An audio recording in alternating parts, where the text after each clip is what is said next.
નમસ્કાર વિદ્યાર્થી મિત્રો, હવે આગળ આપણે ગઈકાલે ફોસ્ફરસ છે એની બનાવટ જોઈ હતી. બરાબર, ફોસ્ફરસના સંયોજનોની બનાવટ જોઈ હતી.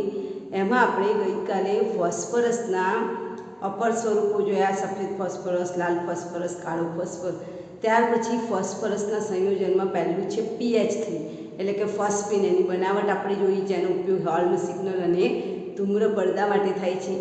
ત્યાર પછી આપણે PCl3ની બનાવટ જોઈ, PCl5ની બનાવટ જોઈ અને છેલ્લો ટોપિક છે ફોસ્ફરસનું ઓક્સો એસિડ. આ ફોસ્ફરસના ઓક્સો એસિડને તમને બંધારણ દોરવાના પૂછાય છે. તો ફોસ્ફરસના ઓક્સો એસિડ કેવી રીતે મળે છે?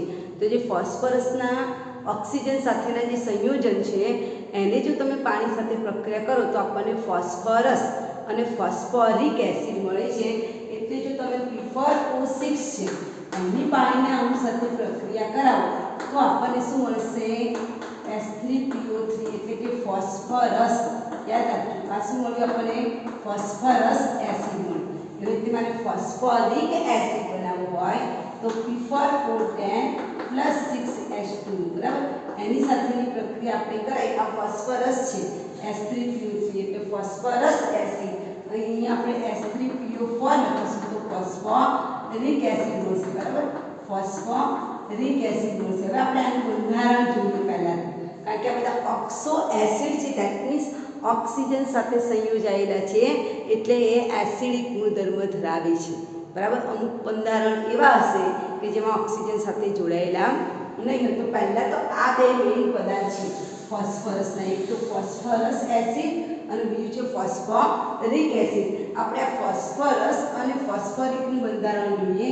ફોસ્ફરસનું બંધારણ જે છે એ બધા સમચતુષ્ફલકીય આકારના છે. બરાબર, તો આમાં 3 ઓક્સિજનમાંથી 2 ઓક્સિજન તમે જુઓ હાઇડ્રોજન ઓક્સિજન સાથે જોડાય છે એટલે આ PH બનશે. તો આ કેવો કહેવાય? ડાયક્વાર્ટિક એસિડ કહેવાય. હવે તમને પ્રશ્ન થાય, મેડમ આ ડાયક્વાર્ટિક એસિડ કેમ? તો આ ડાયક્વાર્ટિક એસિડ એટલા માટે કે જે 3 હાઇડ્રોજન છે એ પૈકીના જે આ 2 હાઇડ્રોજન છે કોની સાથે જોડાયેલા છે? ઓક્સિજન સાથે જોડાયેલા છે. એટલે કેવો ગુણધર્મ ધરાવે છે? એસિડ. ધેટ મીન્સ કે જેટલા હાઇડ્રોજન ઓક્સિજન સાથે જોડાયેલા હોય એટલાને આપણે ક્વાર્ટિક એસિડ કહીશું. તો ડાયક્વાર્ટિક બે જોડાય છે એટલે ડાયક્વાર્ટિક એસિડ છે. શા માટે? કારણ કે 3 હાઇડ્રોજનમાંથી 2 હાઇડ્રોજન પરમાણુ ઓક્સિજન સાથે જોડાય છે. ત્યારે આ pH બંધ કેવો છે? અધ્રુવીય છે. બંનેની વિદ્યુતઋણતા કેવી છે? સરખી છે. ફોસ્ફરસ અને હાઇડ્રોજનની વિદ્યુતઋણતા સરખી છે એટલે આ જે બંધ છે એ અધ્રુવીય છે અને એ કેવો નથી? એસિડિક ગુણધર્મ ધરાવતો નથી, પણ એ કેવો છે? રિડક્શન કરતા છે. બરાબર, એ એસિડિક ગુણધર્મ ધરાવતો નથી. આપણે જે P અને H વચ્ચેનો બંધ છે એમાં ઓક્સિજન આવતો નથી. બંનેની વિદ્યુતઋણતા કેવી છે? સરખી છે એટલે કેવો છે? અધ્રુવીય છે. બરાબર ને? અને 3 હાઇડ્રોજન પૈકીના હાઇડ્રોજન પણ ઓક્સિજન સાથે જોડાયેલા છે એટલા માટે 2 હાઇડ્રોજન ઓક્સિજન સાથે જોડાય છે એટલે આપણે એને શું કહીશું? ડાયક્વાર્ટિક એસિડ કહીશું. આ ડાયક્વાર્ટિક એસિડમાં એક હાઇડ્રોજન દૂર કરો એટલે એનો જે વિયોજન અચળાંક મળે એ વિયોજન અચળાંકની વેલ્યુ તમને આપેલી છે 1/10⁻². ઓકે, એના પછી તમે ફરી પાછું એક હાઇડ્રોજન દૂર કરો. આ હાઇડ્રોજન દૂર કરવાથી જે મળે ને એ સંતુલન અચળાંકની વેલ્યુ 10⁵ જેટલી છે. એટલે 5 ના ગુણાંક છે. તેમાં તમે 5 ગુણ્યા તો કેટલો આવે? 10⁻7 આવે. એટલે 10⁵ ના ગુણાંકમાં એમાં ઘટાડો જોવા મળે છે. ચાલો હવે આ જે તમને પરીક્ષામાં પૂછાય છે બંધારણ દોરો, તો ફોસ્ફરસનું બંધારણ. હવે આપણે ફોસ્ફોરિક એસિડનું બંધારણ દોરીએ. તો આ જે ફોસ્ફોરિક એસિડનું બંધારણ છે, બંધારણને બરાબર તમે જોજો. ચતુષ્ફલકીય આકારમાં બતાવેલું છે. આ ફોસ્ફોરિક એસિડમાં તમે જુઓ H3PO4 એટલે 4 ઓક્સિજન છે, જે પૈકીના 3 બંધ છે એ 3 પર ઓક્સિજન સાથે જોડાય છે એટલે આને કયો ક્વાર્ટિક કહેવાય? ડાયક્વાર્ટિક એસિડ કહેવાય. આ પરીક્ષામાં વારંવાર પૂછાય છે કે ફોસ્ફરસ એ કેવો એસિડ? તો ડાયક્વાર્ટિક. કેમ? કારણ કે ફોસ્ફરસમાં જે 3 હાઇડ્રોજન છે એ પૈકીના 2 હાઇડ્રોજન ઓક્સિજન સાથે જોડાય છે એટલે ડાયક્વાર્ટિક એસિડ કહેવાય. અને આમાં જે ફોસ્ફોરિક એસિડ છે એમાં 3 હાઇડ્રોજન ઓક્સિજન સાથે જોડાય છે એટલે આને ટ્રાઇક્વાર્ટિક એસિડ કહેવામાં આવે છે. અહીંયા તમે જોઈ શકો છો એક બંધ કેવો છે? P ડબલ બોન્ડ O છે. તો તો આવા પરમાણુનો આકાર કેવો હોય છે? સમચતુષ્ફલક હોય છે. અને આના જે K1 K2 અને K3 ના મૂલ્યો છે, માની લો કે અહીંયા એક હાઇડ્રોજન ગ્રુપ કરવાથી મૂલ્ય 3.8 × 10 - 3 મળે છે માની લો, તો એના પછીનું મૂલ્ય કેટલું મળશે? 10⁵ ઘાતના ગુણકમાં એમાં ઘટાડો જોવા મળે. તો એના પછીના મૂલ્યમાં શું આવે? 10⁻8. આ પ્રાથમિક માહિતી જે તમારે ટેક્સ્ટમાં આપેલી નથી. તો પહેલા બે બંધારણને તમને દોર્યા, એક ફોસ્ફરસ, ફોસ્ફોરિક એસિડ. હવે હાઇપોફોસ્ફરસ, જેને ફોસ્ફોરિક એસિડ પણ કહેવાય. હાઇપોફોસ્ફરસ શબ્દ જ છે, હાઇપોફોસ્ફરસ એસિડ. અને હાઇપો એટલે શું? કે તમે જો ફોસ્ફરસ એસિડનું બંધારણ દોરો છો, એ આ મારું ફોસ્ફરસ એસિડનું બંધારણ. આ ફોસ્ફરસ એસિડના બંધારણમાંથી એક ઓક્સિજન કાઢી નાખો, બરાબર? આ ફોસ્ફરસ એસિડના બંધારણમાંથી એક ઓક્સિજન તમે કાઢી નાખો, તે શું થઈ જાય? હાઇપોફોસ્ફરસ. દાખલા તરીકે ફોસ્ફરસનું બંધારણ છે P ડબલ બોન્ડ O, અહીંયા OH, અહીંયા OH અને અહીંયા H. હવે આમાંથી હું એક ઓક્સિજન કાઢી નાખું તો અહીંયા બે બંધ pH વાળા છે. બે બંધ કેવા છે? pH વાળા. એક બંધ કેવો છે? POH વાળો. અને એક બંધ કેવો છે? P ડબલ બોન્ડ વાળો. તો અહીંયા બે pH બંધ આવે છે, ઓક્સિજન નીકળી ગયો છે, તો એ શબ્દ વાપરે છે હાઇપોફોસ્ફરસ. જેને ફોસ્ફોનિક એસિડ પણ કહેવામાં આવે છે. તો વારંવાર પરીક્ષામાં આનું બંધારણ તમને પૂછાય છે. તો આપણે ફોસ્ફરસ જોયું, ફોસ્ફોરિક એસિડ જોયું, હાઇપોફોસ્ફરસ જોયું. હવે આપણે ફોસ્ફોરિક એસિડના બે અણુઓને ભેગા કરીએ તો શું થાય? બંધારણ તમારે પરીક્ષામાં પૂછાય છે, એટલે બંધારણ યાદ રાખવાના છે. ફરીથી હું રિપીટ કરું છું કે જો તમને ફોસ્ફરસનું બંધારણ પૂછાય, બંધારણ દોરવાના પૂછાય છે, તો પહેલાં તો આપણને અણુસૂત્ર આવડવું જોઈએ. આનું અણુસૂત્ર શું છે? H3PO3. ફોસ્ફરસ તો તમે જુઓ 3 હાઇડ્રોજન, 3 ઓક્સિજન ને 1 ફોસ્ફરસ. ચાલો ફોસ્ફરસ થઈ ગયું.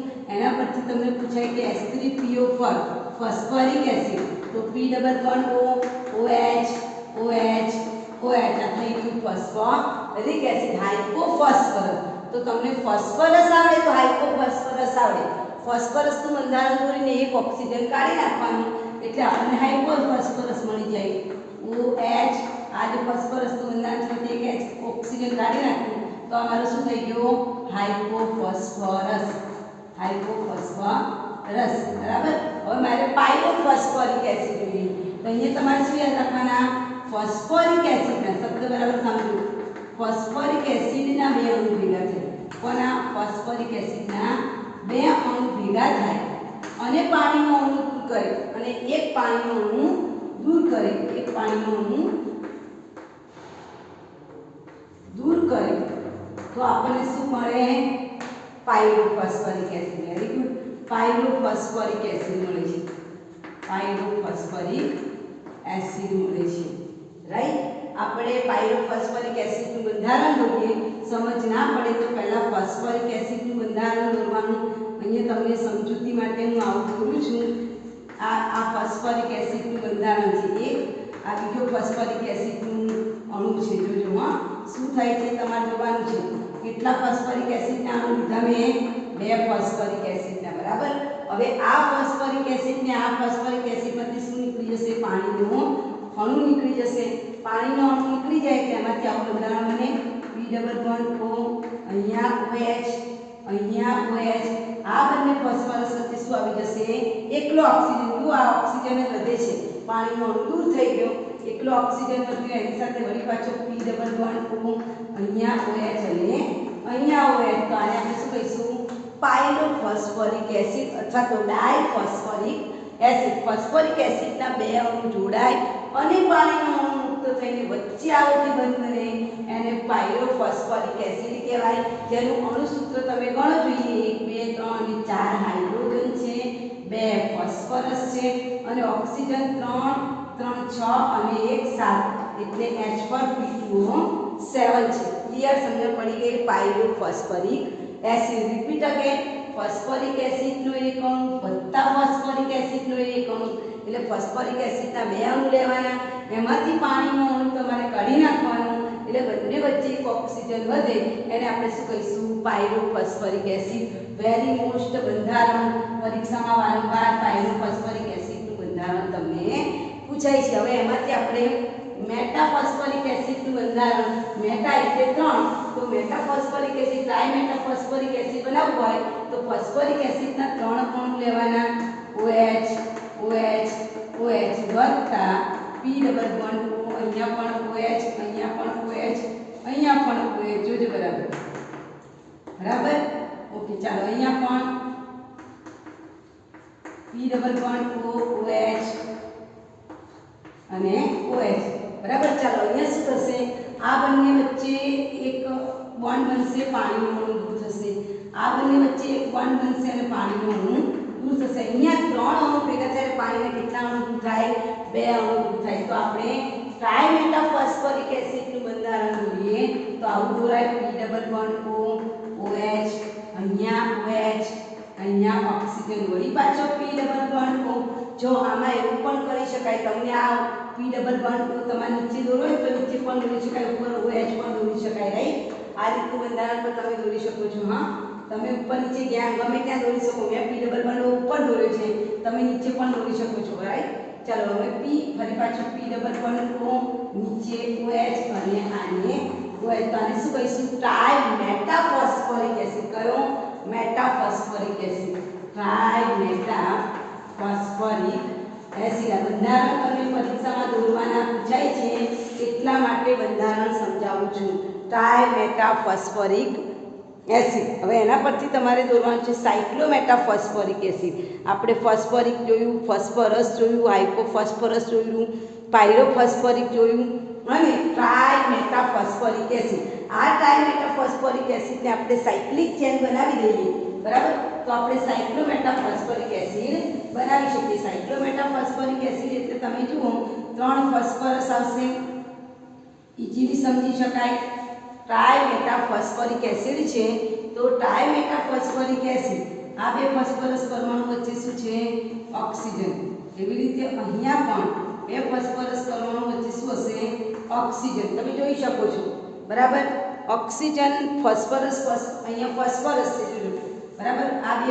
અહીંયા ફોસ્ફરસ આ ફોસ્ફરસ ને આ ફોસ્ફરસ વચ્ચે ઓક્સિજન આ ફોસ્ફરસ ને આ ફોસ્ફરસ વચ્ચે શું હશે ઓક્સિજન બધાની પાસે શું હશે ડબલ બોન્ડ OH આ બાજુ પણ શું હશે ડબલ બોન્ડ OH દરેક પરમાણુ પાસે ડબલ બોન્ડ OH એટલે 3 ફોસ્ફરસ ને 3 ઓક્સિજન સાયક્લિક ચેનમાં છે હવે તમે જુઓ એ ચેનની અંદર આપણે દરેક ફોસ્ફરસની પાસે શું છે ડબલ બોન્ડ O અને OH તો આ સાયક્લિક બની ગયું છે 3 ફોસ્ફોરિક એસિડના અણુ એટલે આને શું કહેવાય સાયક્લોમેટાફોસ્ફોરિક એસિડ કયું બંધારણ કહેવાય સાયક્લિક ચેન બન્યું એટલે સાયક્લોમેટાફોસ્ફોરિક એસિડ અને મેં મેટાફોસ્ફોરિક એસિડ હમણાં જ તમને શીખવાડી કેટલા અણુને આપણે ભેગા કર્યા ફોસ્ફોરિક એસિડના 3 અણુને ભેગા કર્યા એ 3 અણુ અહીંયા તમે જોઈ શકો છો એમાંથી આપણને શું મળે સાયક્લોમેટાફોસ્ફોરિક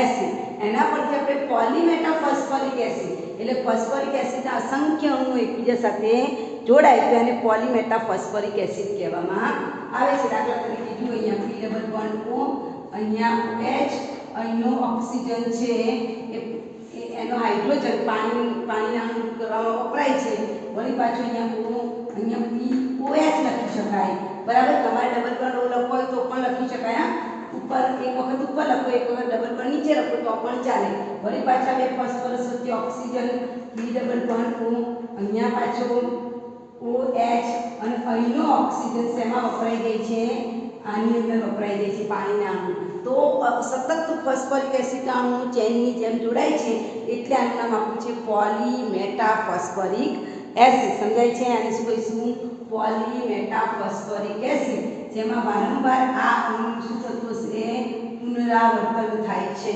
બરાબર પોલીમેટા HPO3N બરાબર H છે અને 3 ઓક્સિજન છે 1 2 અને 3 HPO3N આ અણુનું વારંવાર રિપીટેશન થાય છે એટલે આને આપણે શું કહીશું પોલીમેટાફોસ્ફરિક એસિડ પોલિમર છે પોલિમરનો મતલબ શું કે આના છેડાઓ નથી લાંબી ચેન બની જ જાય છે એટલે મેં અહીંયા N લખ્યું છે હા એ લાંબી ચેન છે પોલિમર એટલે પોલીમેટાફોસ્ફરિક એસિડ બને છે, જેમાં કયો ઘટક પુનરાવર્તન થાય છે? ચોરસમાં દોર્યો છે તે એક હાઇડ્રોજન છે, એક ફોસ્ફરસ છે, 3 ઓક્સિજન છે. એટલે શું લખીશું? HPO3 n ઘટકનું વારંવાર શું થાય છે? પુનરાવર્તન. એટલે બંધારણ કોના કોના યાદ રાખવાના છે? ફોસ્ફરસ, ફોસ્ફોરિક, હાઇપોફોસ્ફરસ, પછી phosphoric acid, pyrophosphoric acid, metaphosphoric acid, cyclometaphosphoric acid, polymetaphosphoric acid. એટલે 7 બંધારણમાંથી કોઈ પણ એક બંધારણ પરીક્ષામાં જોવાનું પૂછાય જ છે. એની ઓક્સિડેશન અવસ્થા પણ તમને પરીક્ષામાં પૂછાય છે. હવે એ બંધારણ કેવી રીતે બને છે એની આપણે વાત કરીએ, પણ તમને ફોસ્ફરસ ડાયપોટ્રિક એસિડ કેમ છે એ પણ પૂછાય છે, યાદ રાખજો. એમાં 3માંથી 2 હાઇડ્રોજન ઓક્સિજન સાથે જોડાયેલા છે, માટે એસિડિક છે, રાઈટ. એટલા માટે એને ડાયપોટ્રિક એસિડ શબ્દ વાપર્યો છે. જ્યારે ફોસ્ફોરિક એસિડમાં 3 ઓક્સિજન પરમાણુ, 3 હાઇડ્રોજન 3 ઓક્સિજન સાથે જોડાય છે, એટલે ટ્રાયપોટ્રિક એસિડ કહેવાય. હવે આપણે આ જે બધા ઓક્સો એસિડ જોયા એ ઓક્સો એસિડની આપણે બનાવટ અને એના અણુસૂત્રો જોવાના છે. હવે હાઇપોફોસ્ફરસ છે, તો હાઇપોફોસ્ફરસ એટલે શું? તો તમને ફોસ્ફરસનું બંધારણ આવે છે H3PO3, બરાબર. આ ફોસ્ફરસ છે, એમાંથી હું એક ઓક્સિજન કાઢી નાખું તો એ શું થઈ જાય? હાઇપોફોસ્ફરસ. તો એનું અણુસૂત્ર શું આવશે? H3PO2. આપણે આવડી જ જાય સરળતાથી. એનું અહીંયા અણુસૂત્ર લખું છું, બરાબર. અણુસૂત્ર શું થશે? H3PO2. અને તમે ફોસ્ફરસનો ઓક્સિડેશનાંક શોધો તો H3PO2 માં જુઓ, હાઇડ્રોજન ફોસ્ફરસનું શોધવાનું છે એની જગ્યાએ X, હાઇડ્રોજનના કેટલા છે? 3. હાઇડ્રોજનનો પરમાણુ ભાર કેટલો? 1. ઓક્સિજનનો કેટલો છે? -2 ઇઝ ઇક્વલ ટુ 0. તો 3 + x -4 ઇઝ ઇક્વલ ટુ 0. 3 માંથી 4 જાય -1, તો x બરાબર કેટલું થશે? +1. એટલે આમાં એની ઓક્સિડેશનાંક કેટલો છે? +1. શેમાં? હાઇપોફોસ્ફરસ. તો એને મેં +3 લખ્યું છે, જરા સુધારજો. +1 આવશે. ઓકે, +1 ઓક્સિડેશન આંક. કયું અણુસૂત્ર? H3PO2. હવે આને બનાવવું હોય તો શું કરાય? ફોસ્ફરસ છે એની આલ્કલી ધાતુ સાથે પ્રક્રિયા કરાવો. ફોસ્ફરસ એટલે P4, P4ની આલ્કલી ધાતુ સાથે પ્રક્રિયા કરાવો એટલે આપણને શું મળે છે? H3PO2 મળે. પછી ફોસ્ફરસને બીજા શબ્દમાં શું કહેવાય? ઓર્થોફોસ્ફરસ કહેવાય. એટલે આનું અણુસૂત્ર બધાને જ આવે. ફોસ્ફરસ એ શું કહેવાય? ઓર્થોફોસ્ફરસ, H3PO3. હવે આ H3PO3 માં ફોસ્ફરસનો ઓક્સિડેશનાંક શોધો તો ફોસ્ફરસની જગ્યાએ X, હાઇડ્રોજનના 3, અહીંયા 2 - 3 ઇઝ ઇક્વલ ટુ 0, અહીંયા 3, અહીંયા -2, 3 + x - 6 is equal to 0, x - 3 is equal to 0. તો x બરાબર કેટલા થાય? 3. એટલે H3PO3 માં ફોસ્ફરસનો ઓક્સિડેશનાંક કેટલો છે? 3 છે. હવે એ શેમાંથી બનાવી શકાય છે? તો P2O3 + H2O, P2O3 + H2O માંથી બનાવવામાં આવે છે, રાઈટ. બધાની ઓક્સિડેશન આંક તમે જોજો.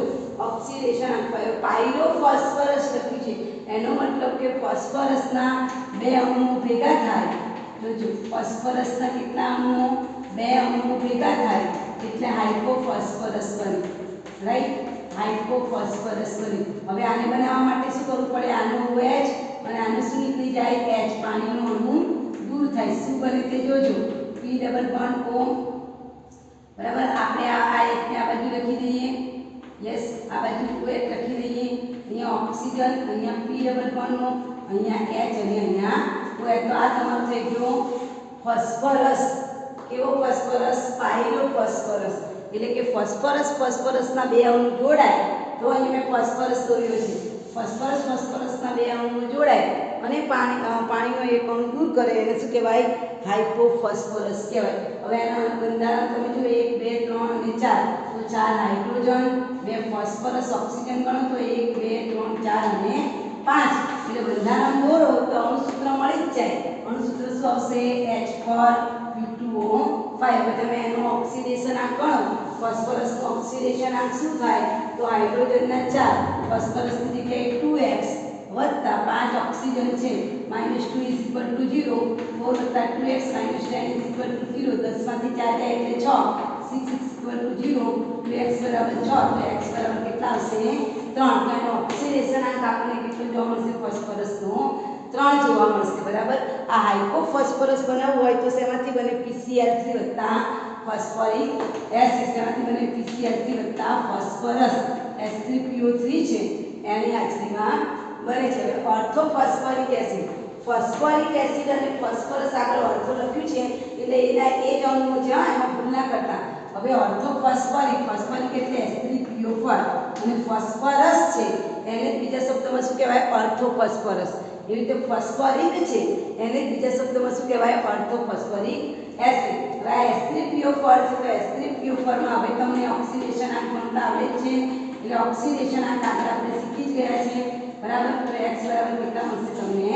5 મળશે। તો ફોસ્ફરસનો ઓક્સિડેશન આંક કેટલો થશે? 5 થશે। હવે આ જે પદાર્થ જેને બનાવવો હોય તો P4O10 આગળ આપણે શીખી ગયા છે P4O10 વત્તા પાણી સાથેની 6 પાણીના અણુ સાથે પ્રક્રિયા કરાવો। મેં આગળ પણ આ પ્રક્રિયા શીખવાડી છે। P4O10 છે એની પાણી સાથેની પ્રક્રિયાથી આપણને શું મળે? ફોસ્ફોરિક એસિડ મળે અને P4O6 છે P4O6 એની 6 મોલ પાણીના અણુ સાથે પ્રક્રિયા કરાવી તો આપણને શું મળે? ફોસ્ફરસ મળે। આમાં મેં આવું લખ્યું હતું યાદ કરો P4O6 વત્તા 6H2O સાથે પ્રક્રિયા કરો તો 4 અણુ શું મળે? H3PO3 મળે છે બરાબર। આમાં બધી પ્રક્રિયા પૂર્ણ કરીને આપેલી નથી, આપણે ધ્યાનમાં રાખીશું। અહીંયા આપણને શું મળશે? 4H3PO4 મળશે બરાબર। ચાલો એના પછી આપણને પાયરોફોસ્ફોરિક, પાયરોફોસ્ફોરિકનો મતલબ શું? ફોસ્ફોરિક એસિડના બે અણુ ભેગા થાય। ફોસ્ફોરિક એસિડના બે અણુ એટલે OH વત્તા P1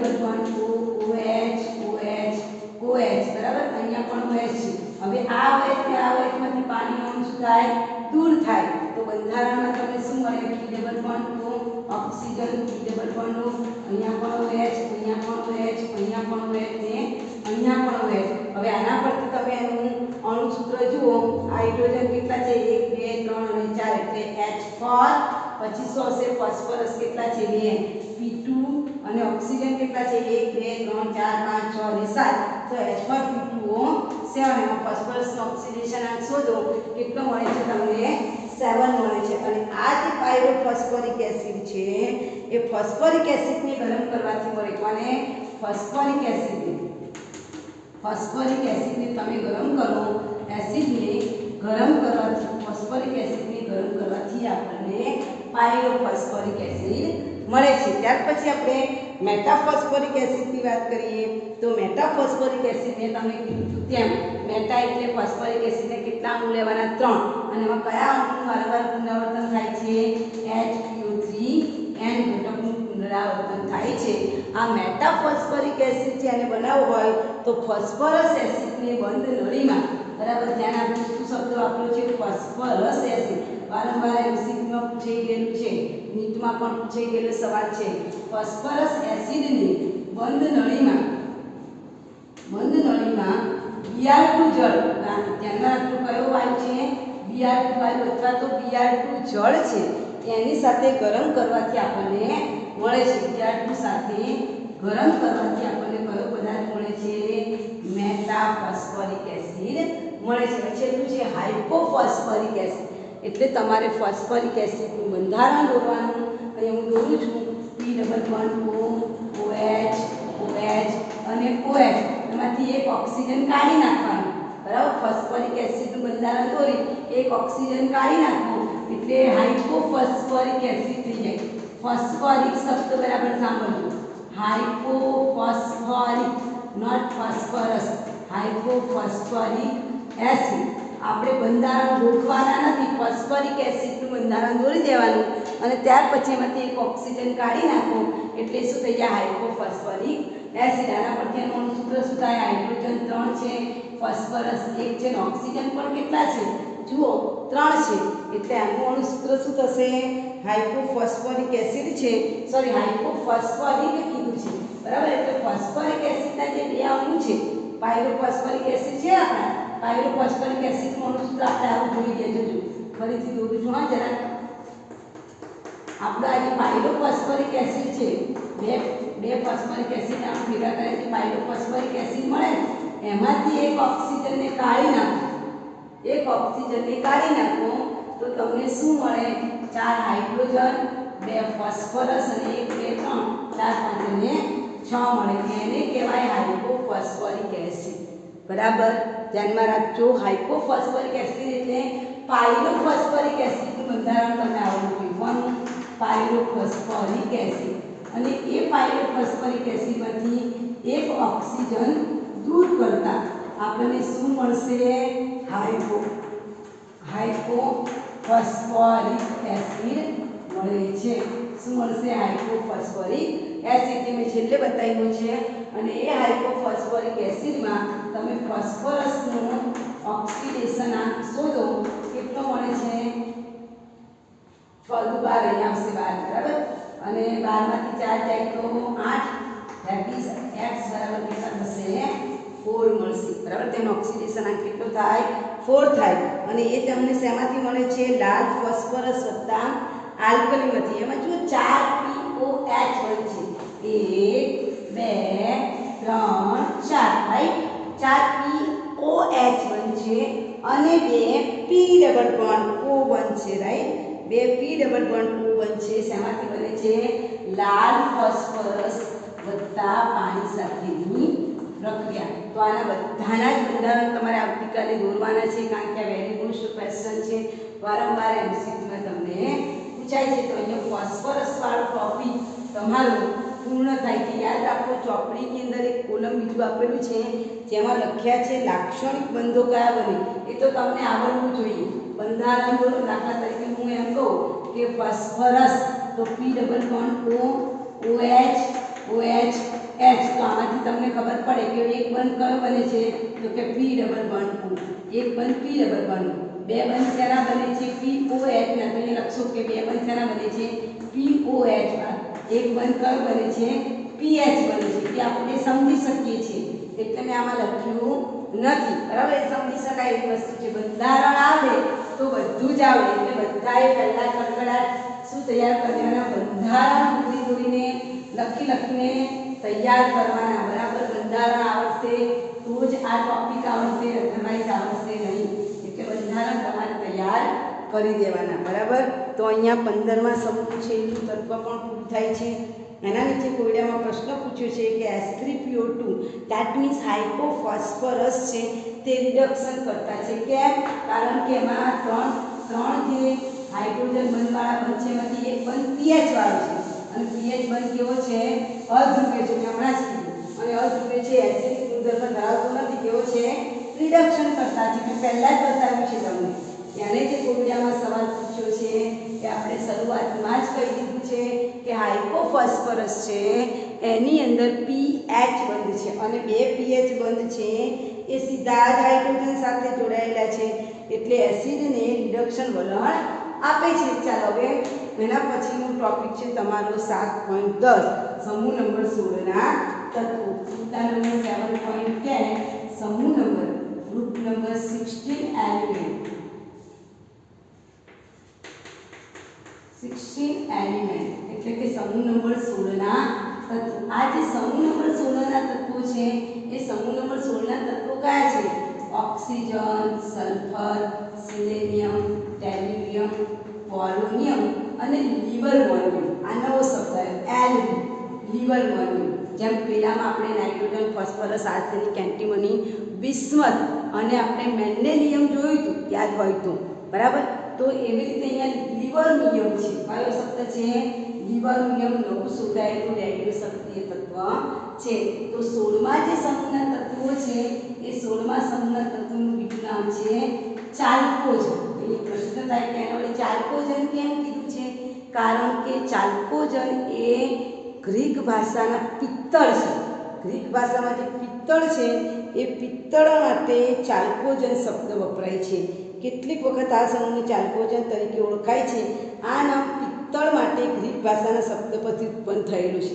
તેમજ જેટલા પણ સંયોજનો છે કોપરના એ કાં તો સલ્ફર સાથે જોડાયેલો હોય તમે ક્યુપ્રસ ઓક્સાઇડ જુઓ કોપર ગ્લાસ જુઓ ક્યુપ્રસ સલ્ફાઇડ જુઓ CuFeS2 જુઓ આમાં તમે જુઓ કોપરની જેટલી પણ ધાતુ છે કાં તો ઓક્સિજન કાં તો સલ્ફર એટલે 16મા સમૂહના તત્વો સાથે જ જોડાયેલી છે એટલે પણ એને શું કહેવાય ચાલ્કોજન કહેવાય છે। મોટાભાગની કોપરની સંયોજનો ઓક્સિજન અને સલ્ફર સાથે જોડાયેલા છે, એટલે આપણે એને શું કહીએ છીએ? ટૂંકમાં તમારે યાદ રાખવાનું કે 16મા સમૂહના તત્વોનું નામ કયું છે? ચાલ્કોજન સમૂહ। એ ઉપરાંત એને સમૂહનું પહેલું તત્વ ઓક્સિજન છે, એટલે ઓક્સિજન સમૂહના તત્વો પણ કહેવાય છે। હવે પહેલી વાત કરીએ કે આજે ઓક્સિજન 16મા સમૂહના તત્વો કયા? ઓક્સિજન, સલ્ફર, સિલેનિયમ, ટેલ્યુરિયમ, પોલોનિયમ અને લિબરમોનિયમ છે। હમણાં જ શોધાયું છે નવું। આ જે ઓક્સિજન છે એ તો બધાને જ ખબર છે। ઓક્સિજન અને નાઇટ્રોજનનું પ્રમાણ બધાને ખબર હોય। નાઇટ્રોજન 78%, ઓક્સિજન 21% છે, બરાબર ને? તો પૃથ્વીના પોપડામાં સૌથી વધુ પ્રમાણ કોનું છે? આપણામાં ઓક્સિજનનું છે। અને ઓક્સિજનના ટકા કેટલા છે? 21%। એક્ઝેક્ટ 21% નથી, પણ 20.94% છે, એટલે 21% એનું પ્રમાણ છે। પૃથ્વીના પોપડામાં એનું દળ કેટલું છે? 46.6। આ જે ઓક્સિજન છે એ આપણને 21% પર્સન્ટેજ ઓફ W/W। અને જો પૃથ્વીના પોપડાની વાત કરીએ તો પૃથ્વીના પોપડામાંથી એનું જે દળ મળે છે એ 46.6, બરાબર? 46.6% જેટલો એનો ભાગ છે। ઓક્સિજન તો તમને ખબર છે સૌથી વધુ પ્રમાણ હોય તો એ શાનું છે? ઓક્સિજનનું છે। ત્યાર પછીનું તત્વ છે આપણું સલ્ફર। ઓક્સિજનની તો બધાને જ ખબર છે। ત્યાર પછી છે સલ્ફર। તો એ સલ્ફર એ પૃથ્વીના પોપડામાંથી 0.03 થી 0.06, આ જેમ 46.6% છે એવી રીતે સલ્ફર છે 0.03 થી 0.1%। કેટલું? 0.1%, એટલે બહુ ઓછું પ્રમાણ છે, બરાબર? એટલું જોવા મળે છે। અને પૃથ્વીના પોપડામાં એક ખડક સલ્ફેટ સંયોજન સ્વરૂપ। હવે તમને પ્રશ્ન થાય સલ્ફેટ સંયોજનો એટલે કયા? સલ્ફેટ સંયોજનો તરીકે વધારે જોવા મળે, જેમ કે CaSO4 ટ્રાઇસેસ્ટોન, જેને આપણે શું કહીએ છીએ? જીપ્સમ કહીએ છીએ। જીપ્સમનું બીજું નામ છે ચિરોડી, રાઈટ? આ જીપ્સમ કહેવાય, જેનું બીજું નામ છે ચિરોડી। અત્યારે સાયન્સમાં શીખી ગયા। એ ઉપરાંત MgSO4 છે। તો આને જેમ જીપ્સમ કહેવાય એમ આને શું કહેવાય? ઇપ્સમ કહેવાય। ટૂંકમાં સલ્ફર કયા સ્વરૂપે મળે છે? સલ્ફેટ સ્વરૂપે। BaSO4 સ્વરૂપે પણ મળે, બરાબર? તો આ સલ્ફેટ સ્વરૂપે પણ મળે છે। સલ્ફર સંયોજનો સલ્ફેટ તરીકે પણ મળે છે। આ ઉપરાંત સલ્ફાઇડ તરીકે પણ આ સલ્ફેટ સ્વરૂપે મળ્યા। હવે આપણે સલ્ફાઇડ સ્વરૂપે જોઈએ। સલ્ફાઇડ એટલે PbS, જેને ગેલિના કહેવાય। લેડ સલ્ફાઇડ, જેનું બીજું નામ છે ગેલિના। લેડ સલ્ફાઇડ, જો સલ્ફર આવ્યો ને એમાં ઝિંક ZnS, જેને આપણે ઝિંક બ્લેન્ડ કહીએ છીએ, બરાબર? ઝિંક સલ્ફાઇડ, જેને આપણે ઝિંક બ્લેન્ડ કહીએ છીએ, બરાબર? તો આ સલ્ફાઇડ સ્વરૂપે પણ મળે છે। તો કુદરતમાં સલ્ફર આપણને કયા સ્વરૂપે મળે? કાં તો સલ્ફેટ સ્વરૂપે અથવા તો સલ્ફાઇડ સંયોજન સ્વરૂપે મળે। એ ઉપરાંત ઈંડા છે, પછી ઈંડાની અંદર જે પ્રોટીન છે, પછી લસણ છે। ઘણા તો લસણ ડુંગળી ખાતા જ નથી। સ્વામિનારાયણ હોય તો લસણ ડુંગળી ખાતા નથી, એ લસણ ડુંગળી, પછી તમારા વાળ, એનું જે ઓર્ગેનિક બંધારણ છે એના બંધારણમાં ક્યાંક ને ક્યાંક શું સમાયેલું છે? સલ્ફર સમાયેલું છે। ઈંડા છે, પછી પ્રોટીન છે, લસણ, ડુંગળી, બરાબર? પછી આ જે વાળ છે એના રાસાયણિક બંધારણમાં પણ ક્યાંક ને ક્યાંક શું રહેલું છે? સલ્ફર। તો આ પણ પ્રશ્ન તમને MCQમાં પૂછી શકાય એવો છે। ઈંડા, પ્રોટીન, લસણ, વાળ અને ઊનમાં રહેલા કાર્બનિક પદાર્થોમાં, ઊનમાં રહેલા કાર્બનિક પદાર્થોમાં પણ શું જોવા મળે? સલ્ફર। તો આ સલ્ફરનું પ્રાપ્તિ સ્થાન થઈ ગયું। હવે આપણે સિલેનિયમ અને ટેલ્યુરિયમની વાત કરીએ તો એ બહુ ઓછા પ્રમાણમાં મળે છે।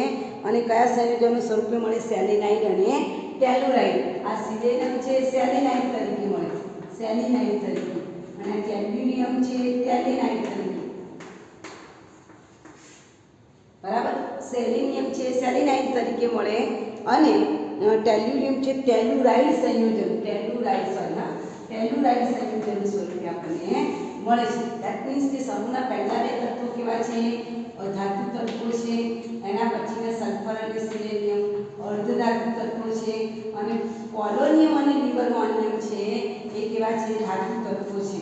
પોલોનિયમ ધાતુ તત્વ છે અને Lb એ વિશિષ્ટ ધાતુ તત્વ, બીકોઝ રેડિયો એક્ટિવ સક્રિય પદાર્થ છે, જેનું પ્રમાણ બહુ ઓછું છે। એનો પરમાણુ ભાર આપણે જોઈશું, એનો અણુભાર પણ જોઈશું। એનો પરમાણુ ક્રમાંક 116 છે અને પરમાણુ ભાર 292 છે એની ઇલેક્ટ્રોન રચના હવે પછી આપણે જોવાના છે। પહેલાં ઓક્સિજનનું પ્રમાણ કેવું છે 21%, બધાને ખબર છે સૌથી વધારે પ્રમાણ હોય પૃથ્વીના પોપડામાં તો ઓક્સિજન।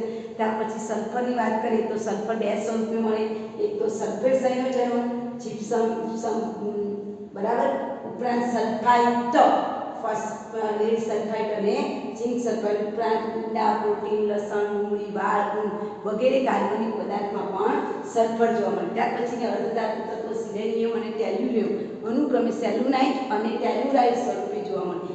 આ જે પોલોનિયમ છે એ પોલોનિયમનો ઉપયોગ ક્યાં થાય? અવકાશ યાત્રીઓ જ્યારે અવકાશમાં જાય ત્યારે કોસ્ચ્યુમ પહેર્યો હોય એ કોસ્ચ્યુમ બનાવવા માટે પોલોનિયમનો ઉપયોગ થાય, બિકોઝ એ પણ એક એવો પદાર્થ છે રેડિયો સક્રિય પદાર્થ જ છે। થોરિયમ અને યુરેનિયમના ખનિજના ક્ષયન થવાથી, ધ્યાનમાં રાખજો પોલોનિયમ શેમાંથી બને છે? થોરિયમ અને યુરેનિયમ ખનિજના ક્ષયન થવાથી, થોરિયમ અને યુરેનિયમ છે એ ખનિજોનું ક્ષયન થવાથી આપણને શું મળે છે? પોલોનિયમ મળે છે। ત્યારે એલવી જે છે લિબરમોરિયમ એ હમણાં જ શોધાયેલો રેડિયો સક્રિય તત્વ છે અને આ જે રેડિયો સક્રિય તત્વ છે એની સંજ્ઞા એલવી છે, પરમાણુ ક્રમાંક 116 છે, પરમાણુ ભાર જે છે એને 292 છે, એનું આયુષ્ય એકદમ ટૂંકું છે, સેકન્ડના એકદમ નાના ભાગમાં એનું આયુષ્ય જોવા મળે છે, બરાબર। હવે આપણે એની ઇલેક્ટ્રોન રચના જોઈશું। તો આ થઈ ગયું એનું પ્રાપ્તિ સ્થાન કે ભાઈ ઓક્સિજન ક્યાંથી મળે, સલ્ફર ક્યાંથી મળે, સિલેનિયમ, ટેલ્યુરિયમ, પોલોનિયમ યાદ રાખજો એમસીક્યુમાં પૂછાયું છે।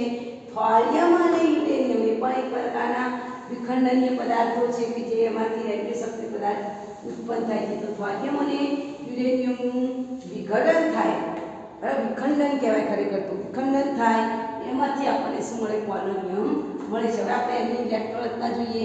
એ ઇલેક્ટ્રોન રચના જોવા માટે પહેલાં તો આપણને તત્વોના શું આવડવા જોઈએ? ઓક્સિડેશન, સોરી એ તત્વો મળે આવડવા જોઈએ। સમૂહ નંબર 16 ના તત્વો કયા?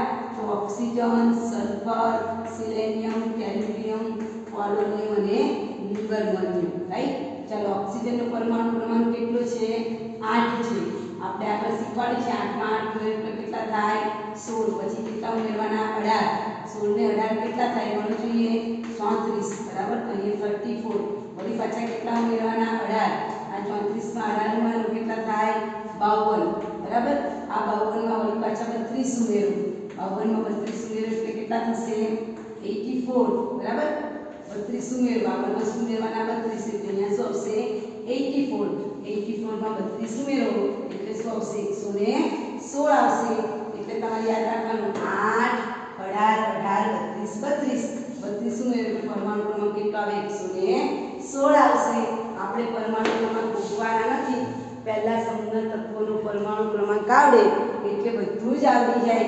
ચાલો હવે ઓક્સિજન છે એનો પરમાણુ ક્રમાંક 8 છે, ઇલેક્ટ્રોન રચના 1s2 2s2 2p4, બરાબર। હવે આના પરથી તમે જુઓ સમૂહ 16 ના તત્વોની, સમૂહ નંબર 16 ના તત્વોની સામાન્ય ઇલેક્ટ્રોન રચના પરીક્ષામાં પૂછાય તો સામાન્ય ઇલેક્ટ્રોન રચના દરેકમાં શું આવશે? ns2 np4, ધેટ મીન્સ છેલ્લી કક્ષામાં કેટલા ઇલેક્ટ્રોન જોવા મળશે? 6, બરાબર। એટલે આપણે આ ધ્યાન રાખીશું ns2 np4। ચાલો એટલે અહીંયા તમે જુઓ 2s2 2p4 કયા નંબરનો આવર્ત છે? બીજા નંબરના આવર્તમાં છે। હવે આ જે બે લખ્યા છે એની જગ્યાએ હું શું લખી નાખું? હિલિયમ। હિલિયમનો પરમાણુ ક્રમાંક 2 છે એટલે 2s2 2p4। આ એકની આવડે એટલે બાકી બધાની આવડે। ચાલો હવે હિલિયમ પછી શું આવે? નિયોન આવે। તો નિયોન એટલે કેટલા ઇલેક્ટ્રોન? 10। 2 પછી શું આવશે? 3, તો 3s2 3p4, બરાબર ને। તો નિયોન છે એટલે 10 10 ને 2 12 ને 4 16 એટલે થઈ ગયો પરમાણુ ક્રમાંક 16, રાઈટ। ચાલો હિલિયમ નિયોન પછી આર્ગોન। હવે આર્ગોન આવે એટલે કઈ કક્ષક આવે? 3d કક્ષક આવે એટલે આપણે અહીંયા 3d લખીશું। ત્યાર પછી 4s2 4p4 છે। ચાલો ar એટલે કેટલા ઇલેક્ટ્રોન? 18 18 ને 2 20 ને 10 30 ને 4 34 ઇલેક્ટ્રોન થઈ ગયા। ચાલો હિલિયમ નિયોન આર્ગોન પછી ક્રિપ્ટોન આવે। ક્રિપ્ટોન એટલે કેટલા ઇલેક્ટ્રોન? 36 ઇલેક્ટ્રોન સમાઈ જાય। જેમાં આર્ગોન એટલે 18 ઇલેક્ટ્રોન સમાઈ જાય એમ ક્રિપ્ટોન એટલે કેટલા ઇલેક્ટ્રોન? 36। અહીંયા 3d કક્ષક છે તેના પછી કઈ કક્ષક આવે? 4d કક્ષક આવે। અહીંયા 4s છે તો અહીંયા શું આવશે? 5s2 5p4 આવશે, રાઈટ। ચાલો એના પછી હિલિયમ નિયોન આર્ગોન ન્યુટ્રોન પછી ઝેનોન આવશે. ઝેનોન એટલે કેટલા ઇલેક્ટ્રોન? 54 ઇલેક્ટ્રોન. બરાબર. હવે અહીંયા 4d છે તો અહીંયા શું આવશે? 5d હશે. તો 5d આવે તો કઈ કક્ષક હોય? 4f કક્ષક હોય. એટલે અહીંયા 4f કક્ષક આવશે. રાઈટ. તો 5d લખતા પહેલા આપણે 4f કક્ષક લખીશું કારણ કે 5d બાજુ કક્ષક છે. એટલે અહીંયા 4f આવશે, પછી 5d આવશે, પછી 6x² અને 6p4. જોજો બરાબર ઇલેક્ટ્રોન ગણજો. 54 54 ને 10 64 64 ને 14 64 ને 14 કેટલા થશે? 78 78 ને 2 80 ને 4 84. તો જુઓ પોલોનિયમનું પરમાણુ ક્રમાંક કેટલું છે? 84 છે. હવે લિવરમોનિયમ કે જેની ઇલેક્ટ્રોન રચના આપણે શીખવાની છે. તો લિવરમોનિયમ એટલે Rn આવશે. Helium neon argon neutron xenon પછી રેડન આવે. રેડન એટલે કેટલા? પરમાણુ ક્રમાંક કેટલો થાય? 86 થાય. કેટલા ઇલેક્ટ્રોન સમય ગયા? 86. અહીંયા જે 5d કક્ષક છે તો અહીંયા શું આવશે? 60 આવશે. અહીંયા 4f છે તો અહીંયા શું આવશે? 5f આવશે. રાઈટ. તમે પરમાણુ ક્રમાંક જાણતા હોય તો જ ઇલેક્ટ્રોન રચના તમને આવડે. 60 10 7s² 7p4. હવે તમે ઇલેક્ટ્રોન ગણી કાઢો. અહીંયા રેડન છે એના કેટલા ઇલેક્ટ્રોન છે? 86. 86 ને 14 ગણો જોઈએ. 86 ને 14 કેટલા થશે? 100. 100 ને 10 110. 110 ને 6 116 થઈ ગયા. બરાબર. તો પરમાણુ ક્રમાંક કેટલો છે? 116. અને ઇલેક્ટ્રોન રચના આ ટાઈપની જોવા મળશે. 16મા સમૂહની સામાન્ય ઇલેક્ટ્રોન રચના કઈ છે? ns² np4 છે. યાદ રાખો હવે આ સમૂહના તત્વોની સામાન્ય ઓક્સિડેશન આંક. આનો -1 -2 +1 અને +2 કોનો? ઓક્સિજનનો ઓક્સિડેશન આંક આટલા સુધી જોવા મળે. એના પછી જે સલ્ફર છે, સિલેનિયમ છે, ટેલ્યુરિયમ છે. બરાબર. આ બધાની અંદર કઈ અવસ્થા હોય? +2 હોય, -2 હોય, -2 +2 +4 અને +6 ઓક્સિડેશન અવસ્થા. જ્યારે પોલોનિયમમાં માત્ર કઈ ઓક્સિડેશન અવસ્થા જોવા મળે? +2 ઓક્સિડેશન અવસ્થા જોવા મળે છે. +2 અને +4 યાદ રાખજો. +2 અને +4. તો આ આપણે યાદ રાખીશું કે ઓક્સિજન છે કઈ કઈ ઓક્સિડેશન અવસ્થા ધરાવે? -1 -2 +1 +2. એવી રીતે સલ્ફર, સિલેનિયમ અને ટેલ્યુરિયમ એ -2 +2 +4 +6 અને પોલોનિયમ એ +2 અને +4 ઓક્સિડેશન અવસ્થાઓ ધરાવે છે. આગળ શું લખ્યું છે તમે વાંચો જોઈએ કે એના ભૌતિક ગુણધર્મો આવે એ પહેલાં હું થોડીક એની ઇલેક્ટ્રોન રચનાની વાત કરું છું કે સમૂહ નંબર 16ના તત્વોની છેલ્લી કક્ષામાં કેટલા ઇલેક્ટ્રોન હોય? 6. હવે 6 ઇલેક્ટ્રોન છે. અષ્ટક પૂર્ણ કરવા માટે કેટલા ઇલેક્ટ્રોન જોઈએ? 8. એટલે આ સમૂહની છેલ્લી કક્ષામાં p જે કક્ષક છે એ p કક્ષકને પૂર્ણ થવા માટે કેટલા ઇલેક્ટ્રોન જરૂર છે? 2 ઇલેક્ટ્રોન. અને 2 ઇલેક્ટ્રોન મેળવે એટલે કેવી નિશાની? માઈનસ. કે આ સમૂહના મોટાભાગના તત્વો કેવી ઓક્સિડેશન અવસ્થા ધરાવે? -2. કઈ ઓક્સિડેશન અવસ્થા વધારે હશે? -2. એટલે તમે જો ઓક્સિજન -2 લખીએ છીએ, સલ્ફર -2 લખીએ છીએ. બરાબર. તો એ -2 ઓક્સિડેશન અવસ્થા વધુ ધરાવે છે. કેમ? કારણ કે એની છેલ્લી કક્ષામાં કેટલા ઇલેક્ટ્રોન? 6 જ છે. અષ્ટક પૂર્ણ કરવા માટે એને કેટલા ઇલેક્ટ્રોન જોઈએ? 2 ઇલેક્ટ્રોન. એટલે એની પર શું આવશે? -2 ઓક્સિડેશન અવસ્થા વધુ જોવા મળે છે. પણ આ -2 ઓક્સિડેશન અવસ્થા જેમ આપણે સમૂહમાં ઉપરથી નીચે ઉતરીએ, ઓક્સિજન, સલ્ફર, સિલેનિયમ, ટેલ્યુરિયમ, પોલોનિયમ તરફ જઈએ એટલે -2 ઓક્સિડેશન અવસ્થાની સ્થિરતામાં શું થાય? ઘટાડો થાય. તમે જુઓ બધામાં કઈ અવસ્થા કોમન છે? +2 અવસ્થા કોમન છે. જુઓ એટલે જેમ જેમ તમે સમૂહમાં ઉપરથી નીચે જશો -2ની સ્થાયીતામાં શું થશે? ઘટાડો ઘટે છે. સામે કોની સ્થિરતામાં વધારો થાય છે? +2ની સ્થાયીતામાં વધારો થાય છે. બરાબર યાદ રાખજો. વારંવાર પરીક્ષામાં પૂછાય છે. આ -2 ઓક્સિડેશન અવસ્થા તમે જેમ જેમ નીચે જાઓ, બીકોઝ જેમ જેમ નીચે જાઓ તેમ ધાતુ તત્વ છે. મેં તમને આગળ પણ કીધું ઓક્સિજન અને સલ્ફર છે એ કેવા ધાતુ તત્વો છે? અધાતુ તત્વો છે. જ્યારે સલ્ફર અને ટેલ્યુરિયમ કેવા તત્વો છે? અર્ધધાતુ તત્વો છે. અને પોલોનિયમ એ કેવો છે?